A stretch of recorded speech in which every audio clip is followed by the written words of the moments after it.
What's up, everyone? Welcome back to Conflicts of Interest. This is episode 167. I'm the host of the show, Kyle Anslone. Returning to the show today is Connor Freeman. Connor, how you doing today? I'm great. Thanks for having me back on, man. Thanks for coming back on, Connor. And of course, this is your second appearance on the show this week and the fifth episode of the show I put out this week. There's just so much going on that I want to be able to weigh in on and cover. We're putting out a ton of content. So, everybody, check out the Libertarian Institute, which is where the show is hosted and where Connor is a writer, and just the best place to find all of our work, libertarianinstitute.org. Right there on the homepage, you'll find the section with my daily news roundup, and then the featured article section is where you can find Connor. You can also find the show on YouTube, Odysee, and Rumble, MeWe, Twitter, and Facebook for social media accounts, and then donate to the show on Patreon or Subscribestar.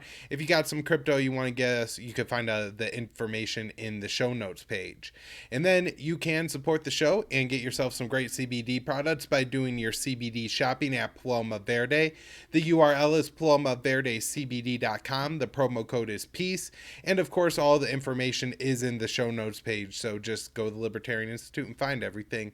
But they have a fantastic selection of products at Paloma Verde: extracts, soft gels, gummies, and then I really like their topicals, but they even have products for your dog. So if you got a dog with a little bit of anxiety, maybe stresses out when they hear loud noises, or sometimes we adopt dogs that didn't have the best life before and they need a little way to take the edge off, you could look at some of the CBD products at Paloma Verde. And hell, maybe you could use some too to take the edge off of life, and check out their products for humans. But whatever you do, just be sure you use the promo code PEACE when you check out to get the show a kickback.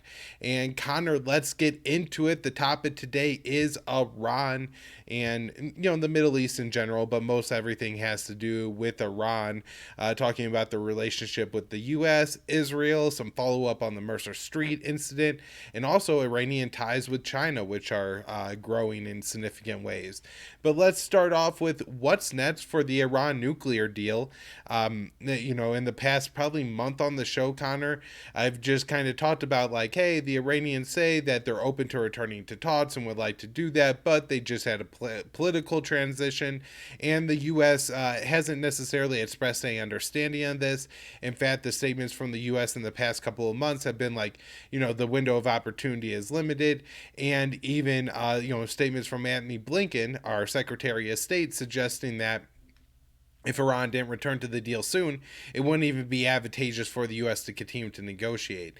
And so in some ways it looks bad, but at the same time, I think I saw today that Iran said they're open to returning to talks soon. So, Connor, what the hell is going on, and what are the chances we save this thing? Yeah, absolutely. So, yeah, and since, in the last several weeks, we've been getting a lot of threats from the U.S. and Israel against against Iran. You have the Germans and the French making alarmist accusations and claims about the Iranian nuclear program and rushing the Iranians to back to the negotiating table, and essentially just sort of putting pressure on the Iranians. The U.S. has been launching more and more sanctions. We'll get into that. And so the Iranian position has been that we intend to come back to the table, but we're not going to give in to Western pressure. And so let's see. So we could start with, I thought it was interesting that shortly after our last show on Iran, we had the Saeed Khatibzadeh come out and say that they will definitely continue indirect negotiations with the U.S. to revive the nuclear deal. He said talks would start soon. And Ray C was making those comments that I had said earlier, that they don't want to get into any kind of they don't want to be pressured to the table and coerced. And then let's see, I think 2 days later, you had Antony Blinken come out and say the U.S. Is getting closer to just giving up on the deal entirely. Said, I'm not going to put a date on it, but we are getting closer to a point at which a strict return to compliance with the JCPOA does not reproduce the benefits that the agreement achieved, which is this is from a report called Blinken Says U.S. Getting Closer to Giving Up on Iran Deal, and from antiwar.com by Dave Decamp. And this comes a few days after an IAEA report that was talking about, again, making alarmist claims about, Iran's nuclear program. So they've been enriching to, we discussed previously, 60%. They've taken uranium hexafluoride and enriched it to 60% in response to Israeli covert attacks on the Natanz nuclear facility, which is their main center for manufacturing centrifuges. And so, I mean, after that, so the parliament insisted, as they did after Fakhrizade's assassination, that they, boost enrichment to 20% for the Tehran, and it happened to be also for the Tehran medical research reactor, but also to gain leverage with talks and to incentivize less of these attacks on their, in their country, on their nuclear program and their, their infrastructure, et cetera. So now they're enriching up to 60%. And so we had the IAEA come out and go, well, they've quadrupled their stockpiles since May, and really kind of leaning on that as a possibility that they're really ramping up their program, and what could this portend. But the truth is it's disingenuous. It's misleading, because they started that in May after the attack on Natanz in April, after the indirect talks in Vienna got started with the P5, now the P4+1 and America, to talk about getting back into the deal. So I mean, Blinken came out and sort of said that, like I said, that they were considering not getting back into the deal. And after that report, we had Rossi, the new president, come out and say the Islamic Republics of Iran's serious cooperation with the IAEA is a clear example of their will to be transparent about nuclear activities, of our will to be transparent about nuclear activities. And so after that, we started getting reports about how Iran is getting closer to a bomb. So this came out, Jason Ditt's report on this at antiwar.com. It's a new report from a group called the Institute for Science and International Security. And this came shortly after that report from the IAEA. And they're suggesting that in a worst case scenario, Iran could have a bomb in a month.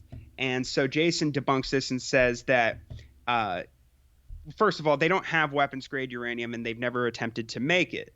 The report bases the idea on Iran converting every single gram of uranium in their existing stockpile to weapons grade, which is a huge deal. It's a big jump, as he says, from 2 to 3% to weapons grade. And also, above 9. Isn't there some real absurdity here that they do use this uranium to fuel their nuclear reactors that are important to keeping the power on for a good chunk of their country? I don't know how much. I know Iran uses a good amount of nuclear power, and so the idea that they would take every single last bit of nuclear fuel they have and try to convert it into a nuclear weapon is silly, when obviously they would have to reserve at least some of that stockpile for to maintain their power for the at least immediate future. And so the fact that there's no consideration for that even just shows how shallow this report is.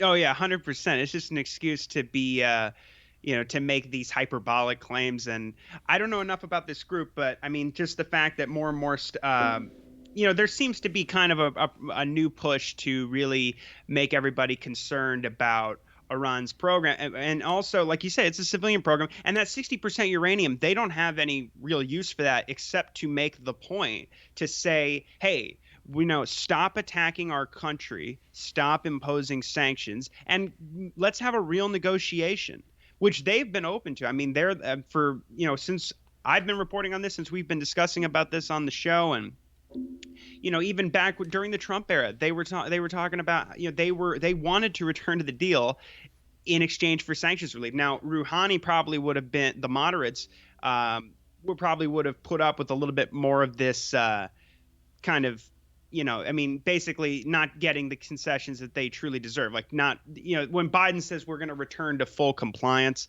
it's a little ambiguous, because first of all, when he says things like he just did at the General Assembly that we're going to return to full compliance if Iran does, well, that sounds like the same old script where it's like, the Iranians have to make all these moves first before America comes back into the deal, which is essentially the maximum pressure campaign. And we already know that the Americans have insisted that the Iranians negotiate ballistic missiles and their independent foreign policy vis-a-vis their support for their allies in the region, who the U.S. just blanketly calls terrorists. Right, and that's something I just wanted to take a second to point out, because it's not reported at all in U.S. media, but this is a really important nuance to this conversation.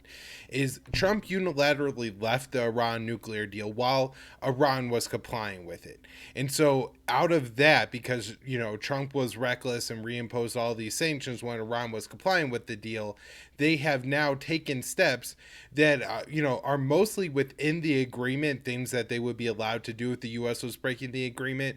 But nonetheless, what they signed with Barack Obama saying the limits that they would put on their nuclear program, they are no longer within those limits. And that's because the U.S. reimposed sanctions first.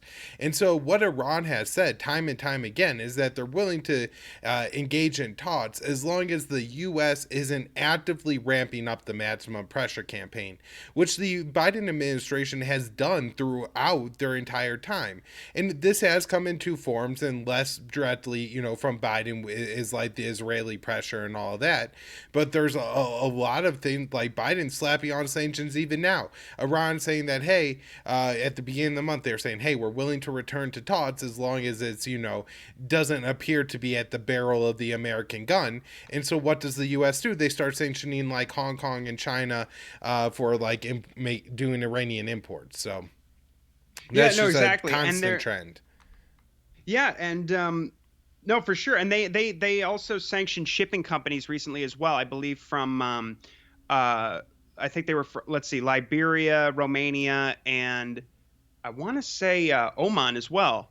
And these were companies that were accused of, shipping Iranian oil. And so, and also there was that report, I think in July from the Wall Street Journal that said where they were talking about sanctioning, their trade with East Asian buyers who aren't afraid of U.S. sanctions, trading their oil over there. And they go, I think one of the officials, probably an anonymous official that they interviewed goes, I remember this quote where he's like, the sanctioning their oil trade with China, that's the prize. Because the guy goes, there's not much to sanction left. There's not much left to sanction anyway. So yeah, the Treasury Department came out and they're going after these Hong Kong companies and Chinese individuals who they say, well, they're trading with the IRGC and Hezbollah. But as Dave DeCamp points out here, that probably means essentially they're trading with Iran and Lebanon. Right. So yeah, and so and also they're going after now, or at least they were. There's now talk of Lebanon going through Syria to get, I believe it's Jordanian electricity and Egyptian gas. But for a while, we've been seeing Nasrallah and the Iranians coordinate on these shipments of oil because Lebanon is suffering a major economic crisis right now. And understand how, yeah, like people can't drive anywhere. Like there's no fuel. Like even if you have money, there's not fuel, which means that like some people like don't have electricity and other stuff. It's not just like you can't drive to the grocery store, you have to walk. It's that you're sitting in like the heat or the cold or whatever it is. There's no power in your house and you're absolutely miserable, right? And then the Iranians are coming and bringing, I guess, oil into Syria and it's being refined and exported to Lebanon, right? This is making Iran a hero. And if the U.S., is response to this is to put on more sanctions, it makes the U.S. look like even a bigger villain. Because, this is a case like where, and I'm sure the U.S. will say, well, like some of this fuel is going to go to Hezbollah. And that is probably true. But guess what? The guy who doesn't have power in his house right now, he doesn't give a shit. You know what I mean? He Exactly. wants his power turned back on. And if the Iranians are doing that, he's happy with Iran. And if the Americans are hindering that, he's pissed off as hell at the Americans. And, we just have to understand it like, if we were living in that country and how we would feel about it. Yeah, and Hezbollah is a major political party in Lebanon. And also the whole, for the past weeks, back even in August, I think when these shipments really got started, I remember reading reports about Hezbollah coordinating with Iran saying, look, as soon as that ship touches down on the waters, it's in Lebanese waters until it reaches the Mediterranean. And, basically saying, that was Nasrallah coming out and saying essentially, if you pick a fight with us like they have. So like, Syria under the Caesar sanctions and its horrible economic crisis. I think it's like 60% of the country is facing a malnutrition. According to the UN numbers, it's like over 12 million people. When the Iranians try to ship oil to Syria, well, the Israelis attack their ships. And that was in the Wall Street Journal too. That report that came out that said between 2019 and early 2021, they had hit, by March, I believe they had hit, was it a dozen ships? I think it was up to 13, like at the time. Yeah. I think it was like a dozen in the past, plus too. the one that just happened. I think it was 13. Yeah, and while we're on this subject, I think you had said something about Israel increasing their military presence in the Red Sea. Oh yeah, absolutely. So this is the former head of the Israeli Navy, Vice Admiral Eli Sharvit, who recently retired. And he says, we have increased our presence in the Red Sea most significantly, told the AP. We're operating there continuously with main ships, that is to say missile frigates and submarines. What was in the past was for relatively short periods of time is now done continuously. He claimed this is in response to growing threats from Iran, which, as we described, it's not exactly clear how many of the ships that Israel accuses Iran of attacking are actually Iranian attacks. Certainly the Mercer Street one is very ambiguous, and we're going to get into a report soon here from Alan McLeod more about that. But as I said, the reports that came out of the Wall Street Journal seem fairly authoritative, and the Israelis did not deny that. Whereas when the Iranians are accused of attacking their ships, typically they deny the accusations. As they did in the case of the Mercer Street. And I will just say that I'm not saying that they don't do it or that it's not that they wouldn't deny it even if they did do it. I'm just saying that a lot of the mainstream media tries to paint it like it's exactly a tit for tat situation. I don't think that's actually fair necessarily. And also, they try to make it sound like Iran is synonymous with these attacks on the seas of cargo ships and tankers and things like that. When I don't think that's fair either. I mean, when I think of those kinds of attacks and those kinds of maneuvers, frankly, Israel comes to mind. Yeah. And speaking of the Red Sea, as soon as these talks were announced in Vienna, the Israelis hit a ship in the Red Sea. And in fact, there's a quote. And they were pretty open about that. That was in like mid-April. So what, 6 months ago, 5 months ago now, probably. And yeah, it was very open. And it was, I would say, within days, not even like weeks, but days of the U.S. announcing that they would engage with Iran and indirect talks in Vienna. And this was, remember, a concession from the Iranians, because they had initially said that, look, you guys unilaterally left the deal. So America returns to the deal, and then we could engage in talks, and Iran returns to the deal. But, they did agree to engage in these indirect talks, and then right away you have this event in the Red Sea. But I guess we should try to stay on track here, Connor, and just where are we? Well, sure. I guess with like this past week, and we are recording this September 24th, 2021. So like looking ahead, like, to the first week of October or something like that, what do you think are the chances that these talks in Vienna actually get restarted? What's the latest rhetoric from each side? Well, so I will say in the last few days, what has come out is so basically the U.S. is warning that the window for talks is closing. It's open now, but not forever. In fact, I have a tweet pulled up here from a reporter from PBS NewsHour, I believe, who just said he interviewed senior State Department officials who made some rather interesting comments. Is that Nick Schriffen? Yes. Yeah. So I'm going to click his... For anybody watching, we do have this Twitter thread pulled up here. And I could just read it. Yeah, go ahead, Connor. Sure. Oh, yeah. Well, he says senior State Department official says at some point we will have to conclude JCPOA does not accomplish what we need, but declines to provide a calendar for when U.S. might decide that. In meantime, Iran continues to promise to return to talks, but nothing scheduled yet. Asked about U.S. contingency planning to increase pressure on Iran, including cracking down on illicit trade of oil to China and diplomatic isolation, official says, there are steps we can take to build pressure. It's not our choice. but doesn't give specifics. Then he said, and this is maybe most notable, he says, our concern about a plan B is whether Iran has chosen a plan B, building out its nuclear program. And then I sent you Mark Dubowitz from the head of, first of all, people are saying it's interesting to hear this because Gantz and more publicly now Israeli officials are keep using that term, plan B, that, well, we're going to resort to sanctions now. We need backup plans. Like even Gantz is sort of saying, the defense minister of Israel, Benny Gantz, is saying things like, well, I suppose I could accept a return to the Iran deal by the U.S. if it to put their nuclear program back in the box, as they say. But then he goes, but we need a thorough plan B that includes economic sanctions and isolation. They talked about previously that in the meeting with Biden, they said that he presented a strategy of death by 1,000 cuts, meaning, several smaller strikes, military, diplomatic, economic, obviously to kill, the idea being to kill Iran. Death by 1,000 cuts. It's not so ambiguous. So, but people are saying it's interesting to hear that, given that they keep using that term, Plan B. But I'll say Dubowitz is saying that's a puzzling comment. Iran has chosen a Plan B to build out its nuclear program. That's exactly what they're doing as they delay negotiations, and the Biden administration pursues a maximum concession strategy, which is really hilarious because this guy's a lunatic.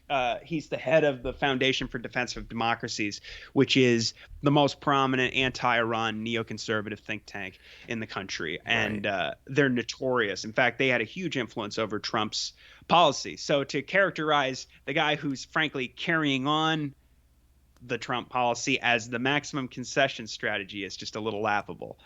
But as far as that, the Iranians are saying we're starting in the next few weeks. That's what Saeed Khatibzadeh, the foreign ministry spokesman, has been saying. Raisi gave a speech at the UN that was pretty compelling. It was not quite like these speeches Ahmadinejad used to give, but it was stronger than what you'd hear usually from Rouhani. And he called sanctions America's new way of war with the nations of the world. He said your sanctions on America, your maximum pressure during the COVID pandemic amounted to crimes against humanity. He said America's hegemonic system has failed in the face of the withdrawal from Afghanistan. He says your attempts to impose westernized identity on countries like Afghanistan has failed. And to our discussion earlier about the sort of stalemate that both America and Iran have found themselves in with their demands, the Ayatollah talked about how this is essentially the same old policy with different wording between Biden and the transition from Trump to Biden. But what it came down to after those talks stalled after June 20th and haven't resumed since was that the Iranians wanted to guarantee that there wouldn't be a repeat of May 2018 where the next administration comes out and unilaterally withdraws from the deal and reimposes sanctions. Not that they got the sanctions relief they were promised under Obama either, but that's beside the point for the moment. They want to make sure that doesn't happen again. They also want a mechanism to guarantee sanctions relief. The Americans can't promise them either, and have made that clear. And they are demanding, of course, that the Iranians agree to like a sentence that's added into the deal, so that wouldn't be, full compliance with the JCPOA, the deal that all these countries, Britain, France, Germany, the Russians, the Chinese, and the Americans and the Iranians agreed on in 2015. That is not the same deal. They want to put in a sentence now that says that the Iranians, and it hinges, the success of the deal long-term hinges on their guarantee. They're following through on negotiating, as we said. They're essentially their deterrent, their most critical deterrence, their ballistic missile program, and their independence, their foreign policy, their support for their allies.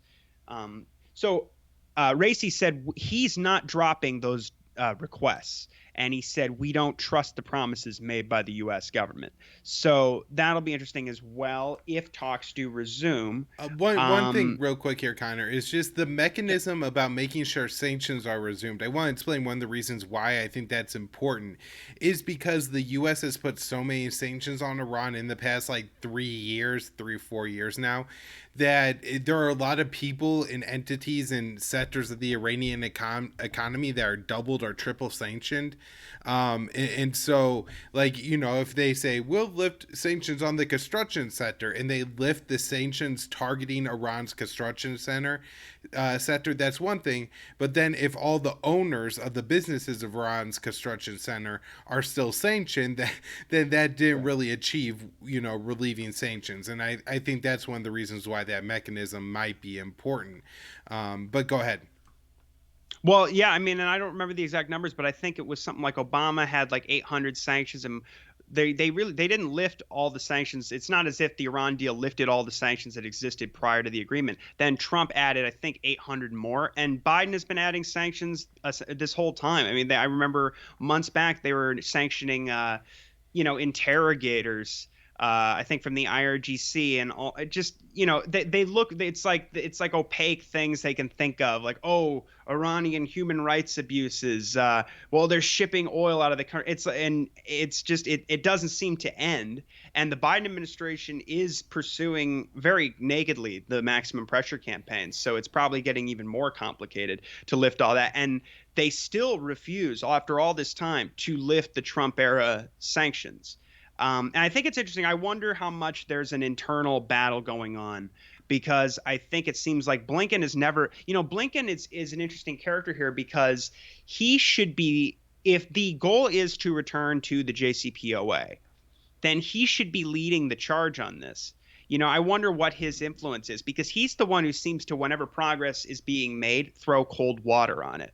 And, he has not been, has never seemed enthusiastic really about returning to the deal. Even in his confirmation hearings, he was aggressive and hawkish, and saying things that did not reflect just a straight up return to the deal and an honest actor. So that's notable as well. So let's see. So what else? One more thing I wanted to say. I saw in the Iranian statement that I think their most recent ones, that they actually did point out that they were working on an agenda.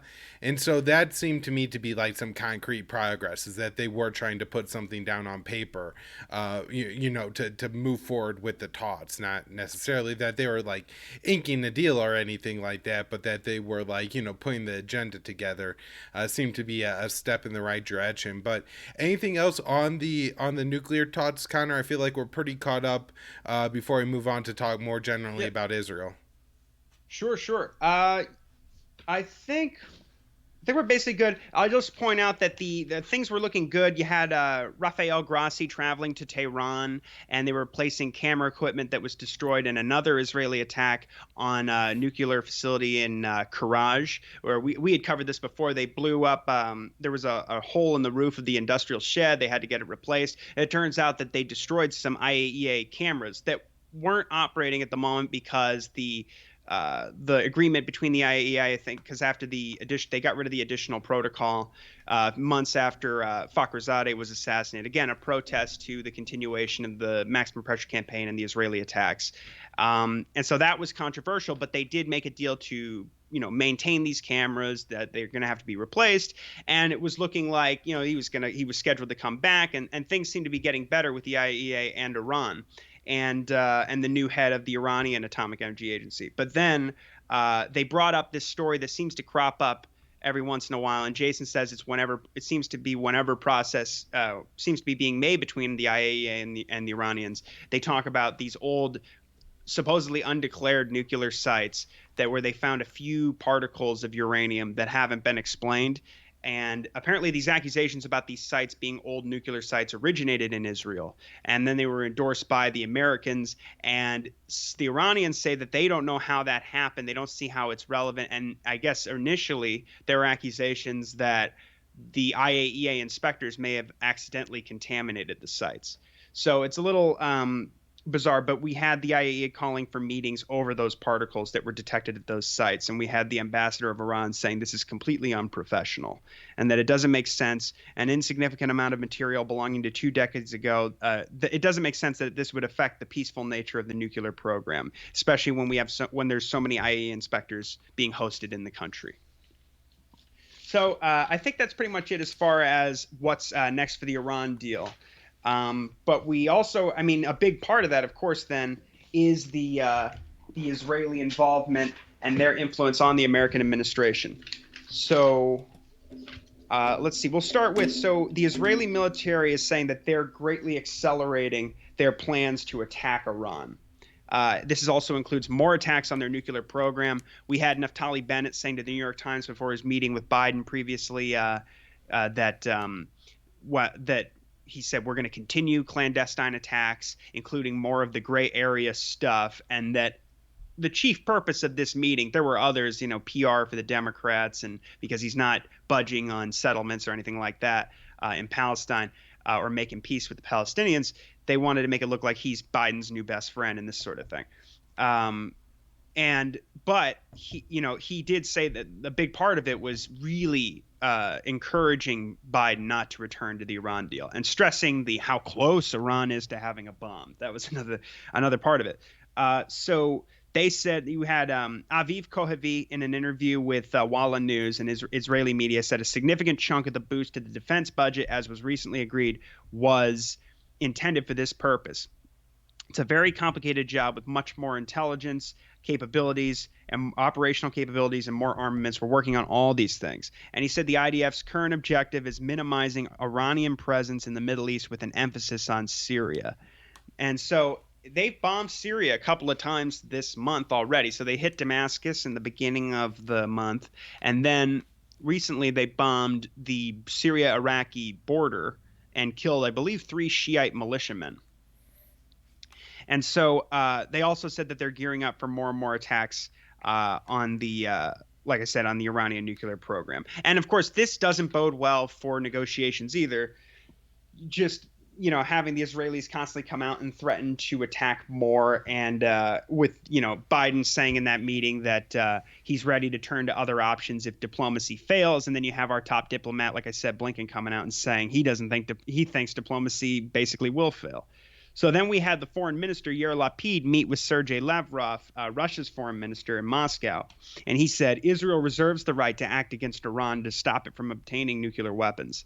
He says the world needs to stop Iran from getting a nuclear capability, no matter the price. If the world doesn't do it, Israel reserves the right to act, which is, ridiculous because, of course, Israel has nuclear weapons and Iran has never pursued them. So, they're sort of gaslighting the world. I mean, we saw this with Biden, where they appeared to carry on the tradition of not insisting Israel joins the Non-Proliferation Treaty or declare their nuclear weapons, and we continue to illegally give them massive military aid. We just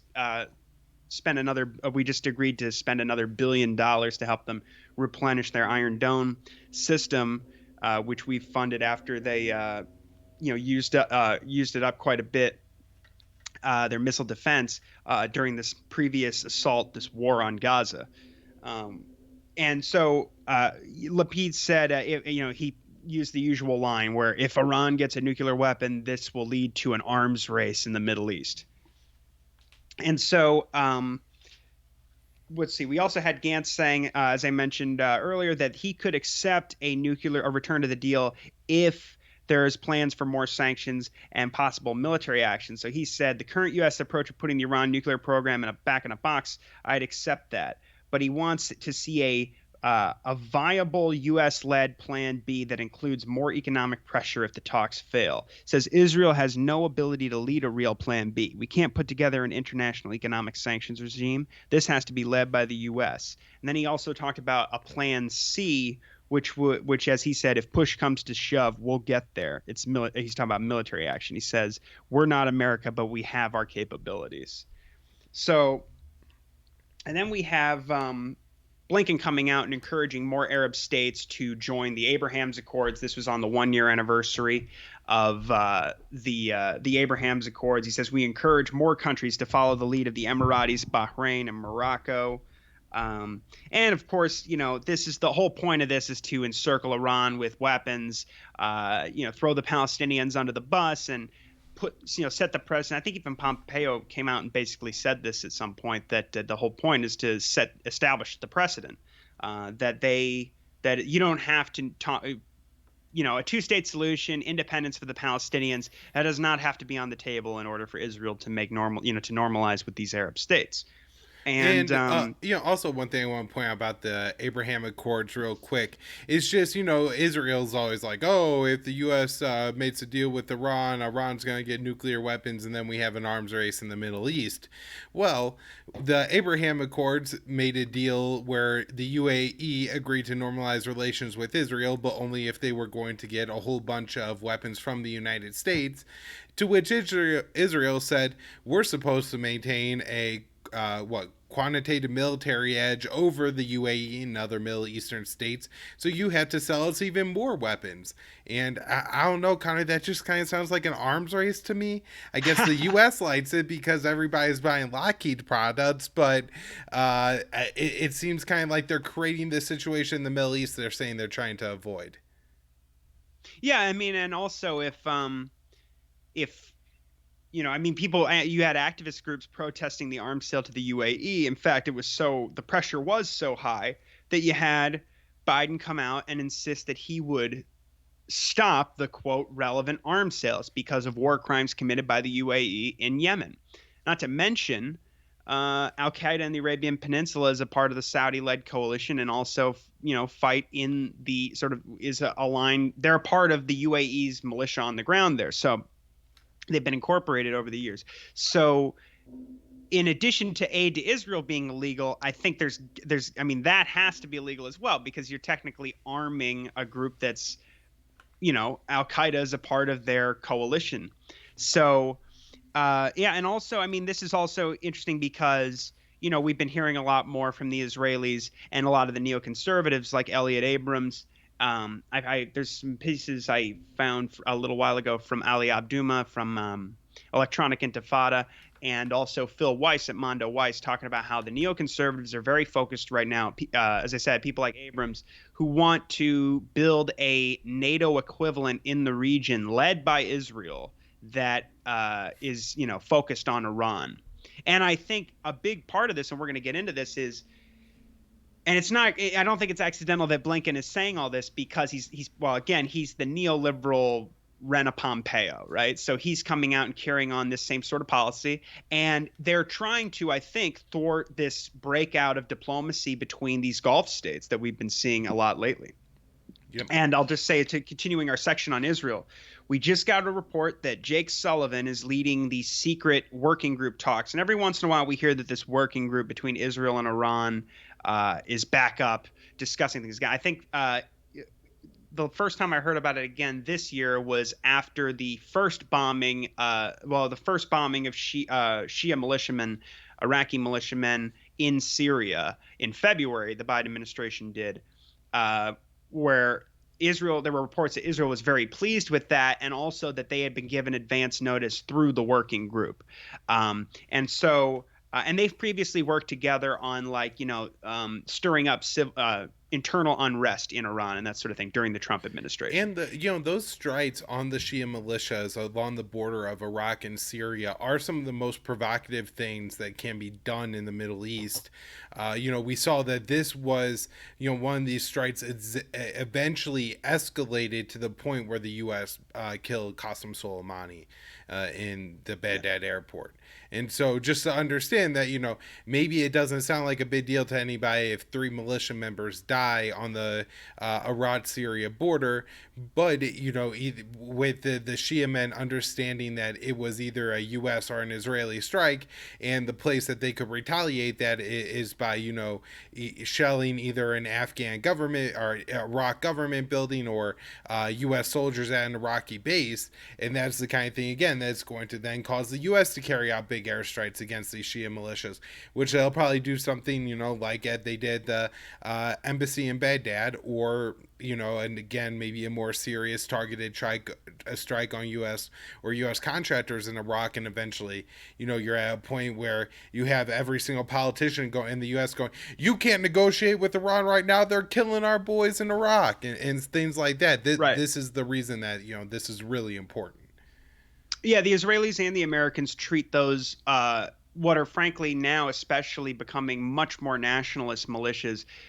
Even you could argue that, when the PMF was formed during Iraq War III to crush ISIS, they were more influenced by Iran, but that's been changing much more so over the years. And they've got their own demands. I mean, they want the occupation to end. That's what the American occupation of Iraq to end, and that's what that fight is really all about. And also, I'll just point out that also we have, as Gantz was, or what was it, Kohavi was mentioning earlier, that we're going to focus on really bombing Syria. Well, they are, and they bomb Syria almost on a weekly basis, and they often hit those same militias, and they call them Iran. They say we're bombing Iranian fighters. We're bombing, or Iranian Hezbollah missile. It's always Iran on some Iranian level. terrorist, if you're Tulsi Gabbard. Yeah. But let's move on and talk about the Mercer Street, Connor, because this is sure. a really important story to follow up on, something that we've discussed a lot on the show.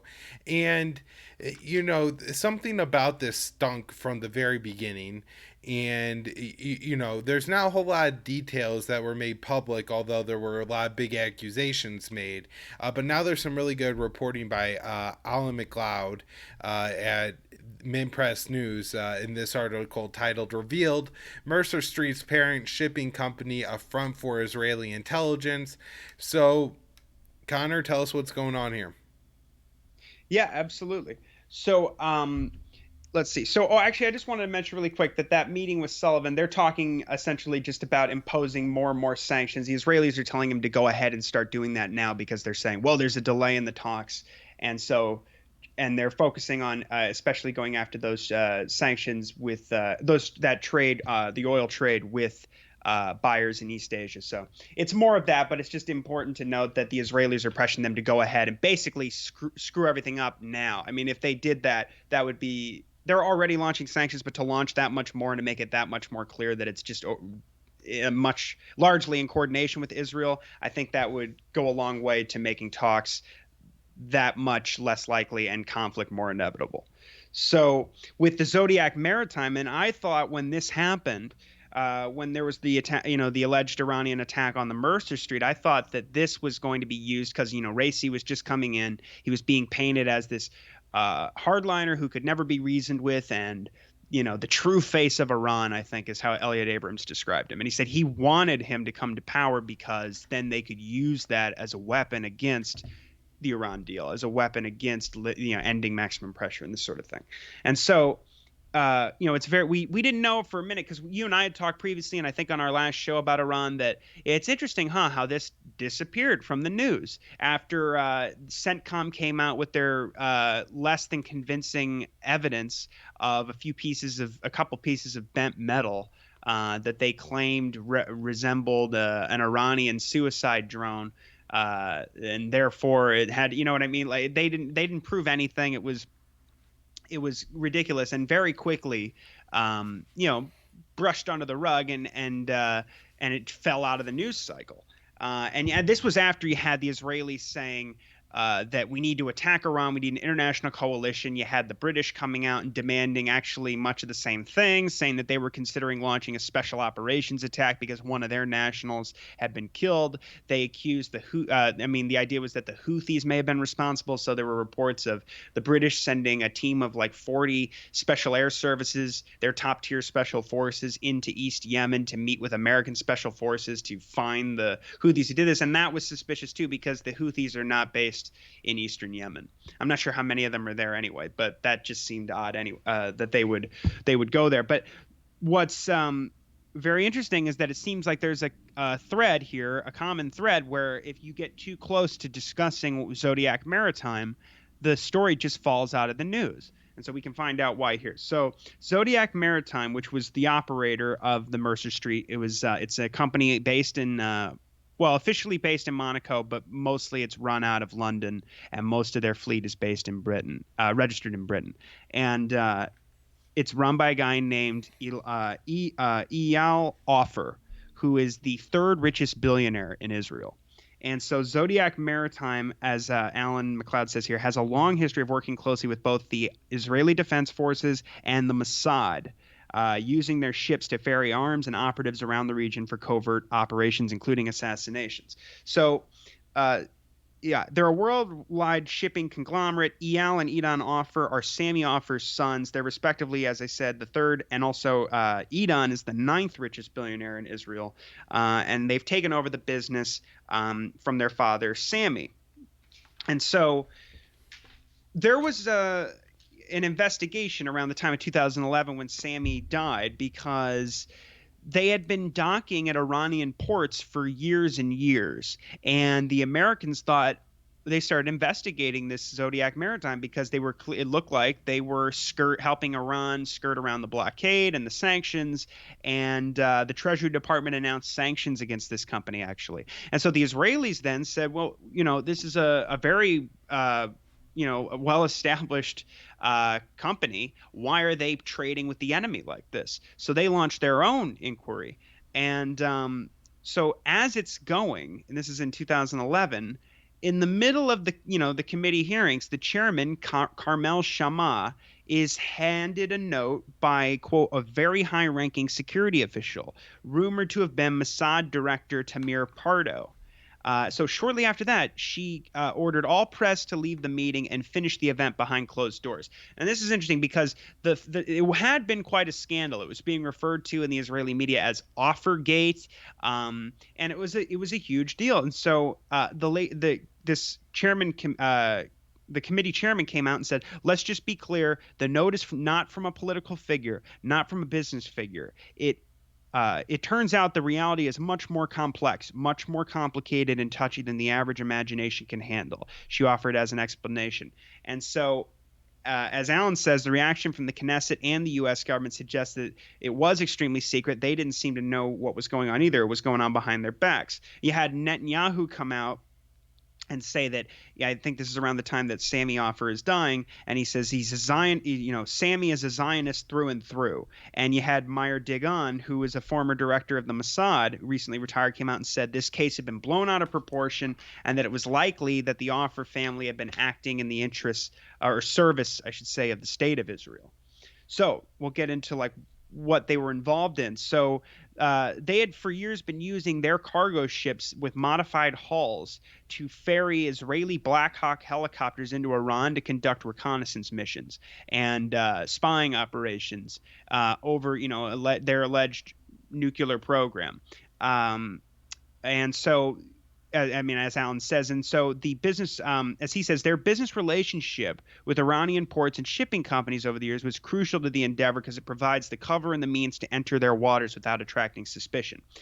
And he says the year before Offergate blew up in the Israeli media, the Zodiac maritime boats were used in an assassination mission against a Palestinian leader named Mahmoud al-Mubah. He was a Hamas official responsible for procuring weapons. He's killed in a Dubai hotel room by Israeli secret agents who were posing as workers and using forged passports. They drugged this guy in his hotel room, electrocuted him, and then smothered him with a pillow. Now, some of these operatives escaped on the same ship they arrived on. But some the Emirati police were able to identify some of the perpetrators. And Australia, the United Kingdom, and Ireland expelled Israeli diplomats because the Mossad had used fake passports from their countries to commit the assassination.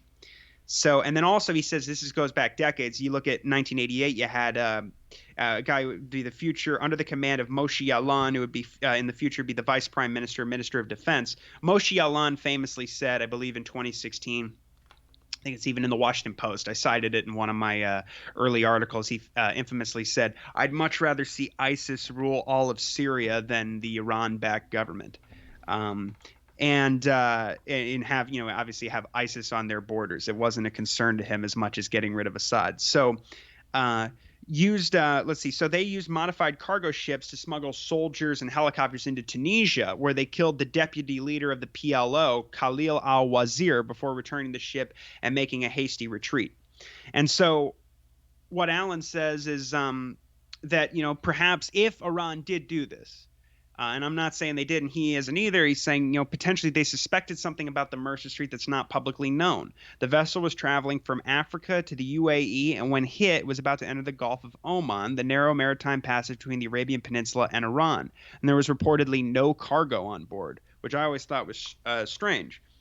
And so then we can get into, there was a lot of controversy, especially the British were incensed because one of their nationals had been killed. And as you said when we discussed this, I think the first time, that the British are acting like, hey, this time somebody got killed whose life matters. And so they were. It turns out this guy, the Romanian worker who was killed is still gone unidentified. But the British national who was killed is a guy named Adrian Underwood, who's a soldier with a long and distinguished record in the British Army. Underwood had recently joined the private security group Ambry, which is based in the provincial English city of Hereford, which is essentially. By the way, he says Ambry has 600 operatives who work in 20 countries worldwide, providing security and training services around the globe. Hereford is where the headquarters of the SAS is based, the Special Air Services, their top-tier special operations forces. And the city has barely 60,000 people, but he says it's arguably the worldwide center for mercenaries. A recent report came out that said there's 14 private military and security companies based there, and Ambry itself has deep connections to British Armed Services, with most of its directors serving long tours of duty in its ranks. And then Allen discusses the deep connections that Britain has with Israel, including helping maintain their nuclear weapons, supplying submarine components that maintain the country's nuclear capabilities, providing $500 million worth of weapons since 2015, including aircraft, high-tech machinery. British units train their Israeli counterparts, and there's even a small British force presence in Israel itself. Also, he mentions that a recent investigation found that 1/3 of the British cabinet, including Prime Minister Johnson, have been directly financed by Israel or pro-Israel lobby groups. And I'll just say the last thing about Sammy Offer and the Offer family is that Offer served in the Royal Navy during the Second World War. And as I said, although Zodiac Maritime is legally based in Monaco, their operations are run day to day in London. And so Offer donated millions and millions of dollars to the National Maritime Museum at Greenwich in East London to restore a historic ship, the Kuti Shark. There's now an entire wing of the National Maritime Museum named in his honor. In 2008, he was even awarded the title of an honorary knight of the British Empire. And his sons, Eyal and Edan, who also live in London, have continued this practice of donating to major cultural and art institutions in England. All right, yeah. So I mean, this is all really thorough, Connor. What else do we have here? Well, so he also points out that, it was interesting that very quickly in responding to distress calls, you had a U.S. aircraft carrier, the USS Ronald Reagan, escort the ship to a safe port. And we already discussed the CENTCOM investigation. You had the SAS send that team to East Yemen. And we had, the U.S. and Israel both blamed Iran for the incident. Upon review of they said, Blinken was saying, upon review of the available information, we are confident that Iran conducted this attack. And he was saying things like this, before even CENTCOM presented their unimpressive evidence, and was saying that they were looking at next steps, consulting with governments in the region and beyond on an appropriate response, which will be forthcoming. And I don't think really that has necessarily panned out. It's not as if they've been sanctioned for that. What is interesting is the last time we discussed this, Lloyd Austin was using the Mercer Street in his talking points, supporting this, more military aid. Well, he was saying, his support for Israeli, essentially military supremacy in the region, the qualitative military edge. For him, it's ironclad. He's committed. I forget steadfast. They have all their buzzwords. But he said this, and he also used it. He also said he was going to make sure that they got that extra $1 billion in aid for the Iron Dome, and that just went through. And basically, they still haven't proved that Iran did this. The story is obviously vastly more nuanced than we originally were led to believe. And again, as we said, they're using it, and the fact that it has been ignored mostly since it was used for the purpose for the exploitation.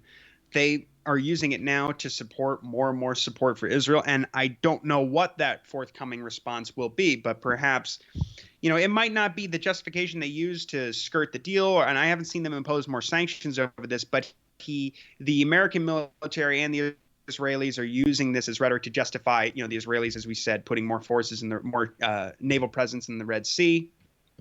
And also, like I said, it's being used as talking points by the Pentagon.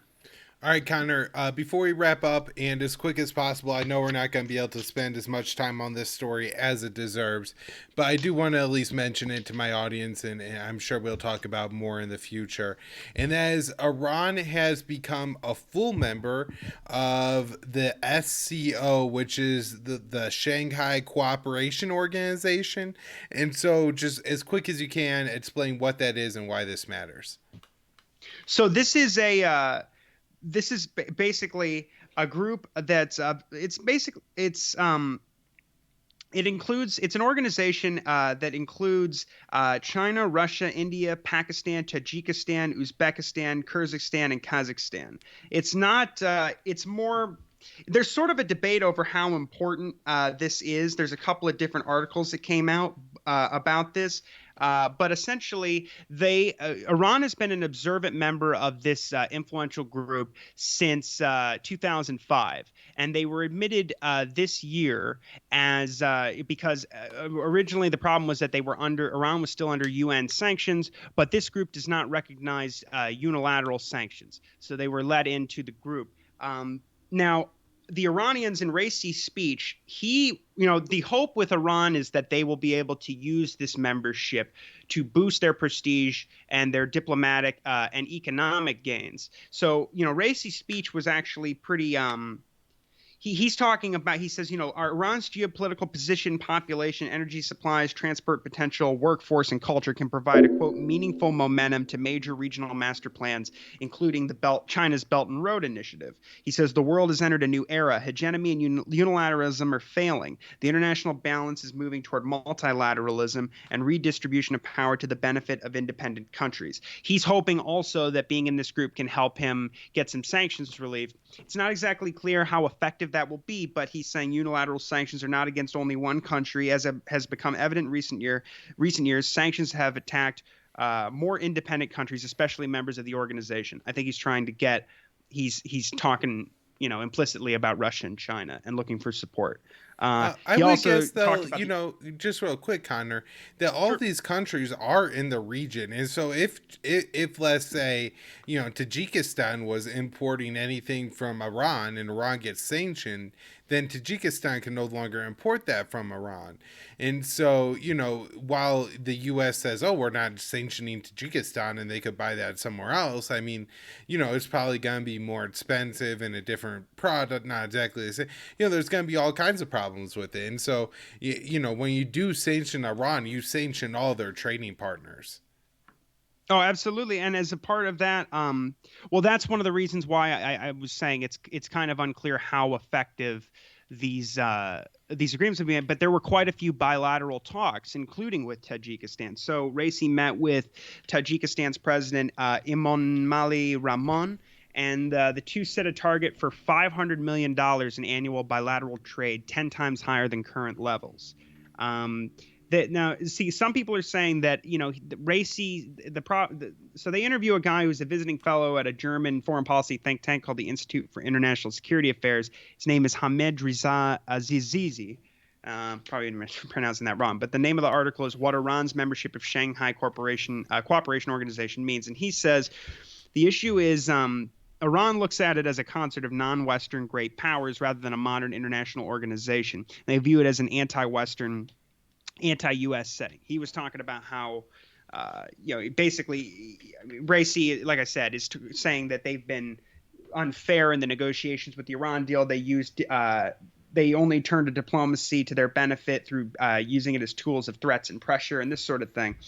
But he says this is despite the fact that countries such as Pakistan and India, the guy from the think tank who says, Pakistan and India are the America's close partners, and he says, and even Russia and China have not been willing to openly challenge the U.S. on the global scene. And he says these two misunderstandings, as well as Iran's self-perception as a natural hegemon in West Asia, would make the whole thing appear to Iran leaders as Iran joining an anti-Western great powers to join other anti-Western great powers to form a strong coalition to challenge U.S. hegemony. Well, there's sort of doubts about that. And also, they're sort of trying to strike a balance, as well as indicated by them admitting also Saudi Arabia, Qatar, and Egypt as dialogue partners as well. So, and I will say this, that more evidence of the fact that Iran thinks that this will, it's obviously, it is a big deal. But, I mean, it was announced by, let's see, what was the guy on Twitter? The Iranian security chief, Ali Shamkhani, tweeted that the political obstacles to full membership had been removed. He posted it in Farsi, English, Arabic, and Hebrew. So, sending a message to other people in the region, other states like Israel, et cetera. And so, but yeah, no, I mean, it's basically they interview another expert from a think tank in Tehran who says that he says Iran could gain significant access to the Central Asian region, could be regarded as a market for exports of Iranian goods, but only time will show how much of these potentials Iran can realize. But he believes that sanctions could be roadblocks to a way of achieving those goals, but they will not halt Iran's economic progress. So it'll be interesting to see for sure. Raisi was supposed to meet with Putin as well, but Putin had to quarantine because somebody in his core group of advisors tested positive for COVID. Yeah. All right. So, but they are looking at expanding the comprehensive cooperation agreement that they established with China back in March, and also expanding a pre-existing agreement with Russia. So, like we said, maybe they can help them skirt around sanctions. I don't know how that's all going to work, but it would require, I guess, China and Russia taking a greater stand against, this U.S. economic warfare, which may inevitably be necessary. Who knows? All right, Connor, thanks so much for coming back on the show again and breaking down this Iran stuff. There's so much to it, of course, and I'm glad I had like an entire show to just dedicate to it, because sometimes it's hard to tie in, which is important when you're talking about like the nuclear deal, what Israel's doing, what's happening in Syria and Lebanon, what's happening with China, because all that definitely plays into, how willing Iran is to negotiate with the U.S. and, of course, what the U.S. is going to do. You're at Freeman's Minds, or Mind. Is it Mind or Minds? Freeman's Mind 96. There you go. On Twitter, you write for the Libertarian Institute. And is there anything else you want to plug, Connor? No, that's it. All my stuff can be found, all my writing and all my episodes here can be found at Libertarian Institute. And absolutely. Follow me on Twitter. And thanks again for having me on, Kyle. Yeah, no problem. Everybody just go to the Institute and buy your CBD at Paloma Verde. Thanks, everyone.